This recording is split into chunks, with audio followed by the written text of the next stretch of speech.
When the OAU was created and the African Development was created, there were just about 28 independent African countries.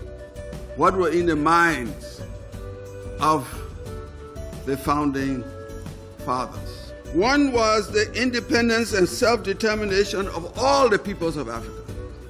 The second thing was unity in Africa. And the third thing was development.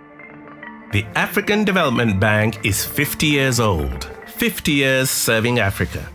Each president has been true to the ideals of its founding fathers, strong and steadfast in fighting poverty and promoting sustainable economic growth on this continent. The bank has established itself as Africa's leading development finance institution. It's gone from an initial capital base of $370 million to one of $100 billion today. The bank enjoys a AAA credit rating on the international capital markets. In only half a century, it's mobilized and invested more than $103 billion in critical sectors of the economies of its African member countries.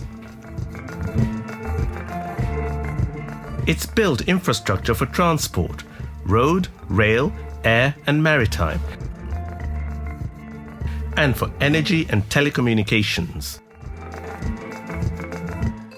It's supported agriculture and industry, invested in Africa's private sector, helped build institutions and support good governance and accountability. It's developed human capital through investing in health and education, skills and technology. The bank works in African countries, whatever their size and their means, and especially in the most fragile countries and with the most vulnerable groups. The bank gets close to its clients, to African governments and to African people. It now has offices in more than 30 countries. Over the years, the bank has adapted and evolved. In the 1970s, it introduced concessionary low-interest loans with long repayment periods, specifically for poorer countries. In the 1980s, it widened its membership and its capital base by including non-African countries. In the 1990s, it began to lend to and develop Africa's private sector. In the last decade, it deepened its work in fragile states and significantly increased its lending in the wake of the global financial crisis.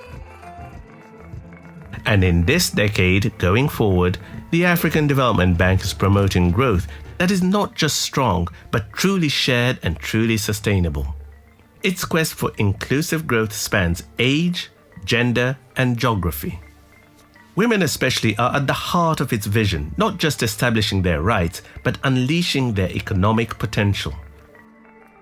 Meanwhile, its quest for green growth is built on the best possible use of Africa's immense natural resources and on building sustainable infrastructure. In the last 2 years alone, 4 million Africans have benefited from bank water and sanitation projects. 10 million Africans have benefited in agriculture, 11 million have benefited in energy. 19 million have benefited in transport, and 49 million Africans have benefited in health. The bank is not just a bank, it's a knowledge institution, an advocate for Africa, and a vital force in multiplying the funds of others. The African Development Bank, 50 years old, 50 years serving Africa.